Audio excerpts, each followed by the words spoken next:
Bom dia, pessoal do sétimo ano. Vamos começar hoje mais uma aula de ciências de forma virtual. Espero que vocês estejam todos bem, tenham muito cuidado, fiquem em casa, usem máscara e vamos pedir a Deus que isso logo passe para a gente retornar para as nossas aulas, tá certo?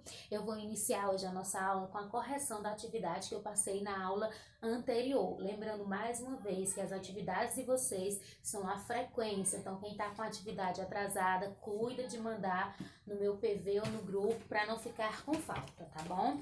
A primeira questão da nossa atividade dizia assim: como os vírus são formados? Então, eles são formados por material genético e cápsula proteica, que é chamada de capsídeo.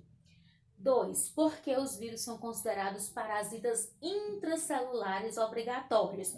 Porque só conseguem se reproduzir dentro das células. Fora das células, eles não têm condição nenhuma de se reproduzir. Por isso o nome parasitas intracelulares obrigatórios. Terceira questão. Os vírus não se encaixam em nenhum reino, pois não possuem tecidos? Não é por esse motivo. Não são formados por células? Sim, é por esse motivo. São muito pequenos? Mesmo isso não é critério para não estar em reino, porque nós temos no reino dos monedas as bactérias que também são pequenas. Não foram estudados em laboratórios? Falso, porque eles já foram estudados em laboratórios. Então a resposta correta para a terceira questão seria a letra B. Quarta questão. Como se chamam as doenças causadas por vírus? Cite 4 doenças causadas por vírus nos seres humanos. As doenças causadas por vírus recebem o nome de viroses. As doenças, o exemplo são cachumba, rubéola, raiva, sarampo, mas no livro de vocês tinha outras, como hepatite, como dengue, como AIDS, certo? Temos o coronavírus também, que é um vírus que causa Covid, que é a doença, certo? 5. O que são vacinas? São meios de prevenção de algumas doenças, porque nem todas podem ser prevenidas com vacinas. Sexta questão. Como as vacinas funcionam? Elas funcionam da seguinte maneira. Elas possuem o causador da doença morto ou enfraquecido, ou então partes dele, e ao ser aplicada em uma pessoa, ela promove uma reação no sistema de defesa do organismo, e isso faz com que esse sistema de defesa produza anticorpos. Com isso, ao entrar em contato com o agente causador da doença, a pessoa já tem anticorpos no seu corpo que vão lhe defender da doença. Então, é dessa forma que as vacinas funcionam. É por isso que quando a gente toma vacina para catapora, por exemplo, a gente não tem mais catapora. Porque cada vez que você entrar em contato com alguém que está com catapora, esse vírus vai entrar no seu corpo, mas ele já vai encontrar células anticorpos para lhe defender. Então, por isso que você não tem a doença. Certo, pessoal? Então, a gente encerra a nossa correção agora e aí nós vamos dar início à nossa continuidade do conteúdo. Nós vamos agora para o tema 3, onde a gente vai falar do reino dos moneras, certo? O reino dos monedas, como a gente já falou na outra aula, ele é constituído por seres unicelulares e procarióticos. Então, o que é que significam essas duas palavrinhas aqui? Então, vamos lembrar. Reino monera tem seres unicelulares e procarióticos. Os seres unicelulares são aqueles que são formados por uma única célula. E procarióticos são aqueles que não têm carioteca. O que é carioteca? É aquela membrana nuclear que envolve o núcleo. Então, esses indivíduos, eles não têm núcleo e eles têm um material genético, né, o DNA solto dentro da célula, tá certo? Aí, esse reino dos moneras, em alguns livros, é trabalhado apenas assim, reino monera representante bactérias, mas com o estudo, com o avanço das ciências, foi percebido que nesse reino, mesmo o representante tudo sendo bactérias, mas ele foi dividido em 2 domínios, que é o domínio das árqueas e das bactérias. Essas árqueas, o que são elas? São bactérias também, só que são bactérias que conseguem viver em ambientes extremos. Elas são procarióticas, assim como as bactérias, não têm carioteca, mas elas se diferenciam das bactérias em relação à sua composição genética e também em relação a esses locais onde elas podem viver. Quais são esses ambientes com condições extremas? Por exemplo, elas podem ser encontradas em pântanos. Pântanos são locais que no Brasil a gente não tem muito, mas são locais que tem muita lama, certo? Então, que tem uma grande quantidade de lama. E aí, essa lama impede a presença de oxigênio. Então, elas vivem em um local que o oxigênio é muito pouco. Então, é uma condição extrema. Elas podem ser encontradas também vivendo nas salinas, que a água tem muito sal. Então, é uma outra condição extrema. E elas podem ser encontradas ainda também vivendo em poças vulcânicas.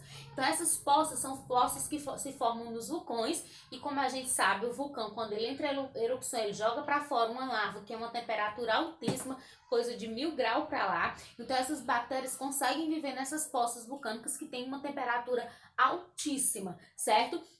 Então, o que vai diferenciar as árqueas das bactérias é que as árqueas vivem em ambientes com condições extremas, como pântanos, salinas e poças vulcânicas, e também por a composição genética, que é diferente. As bactérias, elas são parasitas, elas podem ser encontradas, elas vão ser unicelulares, né, formada por uma única célula, e vão ser também procarióticas, não vão ter carioteca. Elas podem ser encontradas vivendo de forma parasita, ou seja, se alimentando, usando um indivíduo como parasita, no caso as que nos causam doença, elas são bactérias parasitas. Podem ser de vida livre, sem causar doença para ninguém, podem viver no solo, podem viver na água doce ou na água salgada, podem também viver dispersas no ar, certo? E ainda podem viver com associação com outros indivíduos, que é o caso que acontece das bactérias que se associam com os fungos e formam o que a gente chama de seres decompositores. E como a gente viu lá no 6º ano, os seres decompositores, eles estão no final de toda a cadeia alimentar e eles têm como função decompor a matéria morta, fazer uma reciclagem do meio ambiente. Então, essas bactérias que ficam junto com os fungos fazendo essa decomposição são ditas bactérias decompositoras, certo? As bactérias, elas podem viver sozinhas ou elas podem viver em grupos. Quando elas estão em grupos, a gente diz que elas estão formando colônias. Então, colônias de bactéria é um grupo de bactérias iguais que optam por viver juntas, certo? As bactérias, elas são microscópicas. O que é que significa isso? Só podem ser vistas no microscópio. A unidade de medida delas é o micrômetro e, de acordo com a forma delas, elas recebem nomes específicos. Então, nós temos as seguintes formas. Nós temos os cocos, que são as bactérias que têm forma esférica, como se fosse uma bolinha. Nós temos o Streptococcus, que não é uma bactéria só, como vocês podem ver, são várias. O Streptococcus é uma colônia de cocos que vivem enfileiradas, certo? Como vocês podem ver aqui, a gente tem várias bolinhas, certo? Fazendo a fileirinha, que é uma colônia de cocos, que é o Streptococcus. O bacilo, que essa daqui é o formato de um bastãozinho, e o espirilo, que tem forma de uma espiral. E o vibrião, que é a bactéria que tem forma de vírgula, certo? Então, nós temos os cocos, que tem forma como se fosse uma bolinha. O Streptococcus, que é uma colônia com várias bolinhas, certo? É uma colônia de cocos. Bacilo, forma de bastonete. Espirilo, forma de espiral. E vibrião, forma de vírgula. Na foto, nessa imagem aqui, vocês podem ver, certo? Os tipos de bactéria. Aqui eu tenho coco, aqui eu tenho streptococo, aqui eu tenho bacilo, aqui eu tenho espirilo e aqui eu tenho o vibrião. Eu vou postar no grupo a foto do conteúdo. Uma coisa que eu queria que vocês olhassem agora é essa partezinha aqui dessa figura, que a gente vai falar agora das partes de uma bactéria. As bactérias, elas têm geralmente essas partes aqui, ó. A membrana, a parede bacteriana, que é essa parte verde de fora, que envolve a célula bacteriana. Aí tem essa menorzinha branquinha aqui, que é a membrana plasmática, que todas as células têm. E essa parte aqui amarela com os pontinhos é o citoplasma, onde estão os organoides. E essa parte aqui, que é tipo uma linha enrolada, é o DNA. Que, como eu disse para vocês, por elas serem procarióticas, elas não têm núcleo e o material genético fica solto no citoplasma, certo? Então, as partes de uma bactéria, no caso, vão ser 4.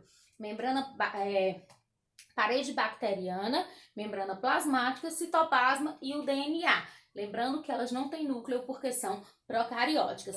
Bom, pessoal, por hoje era só. Na próxima aula a gente continua a nossa conversa sobre bactérias, certo? E aí eu vou colocar o vídeo para vocês assistirem, vou colocar uma atividade que vocês lembrem, devem copiar as perguntas no caderno, resolver e mandar a foto para mim com a atividade resolvida.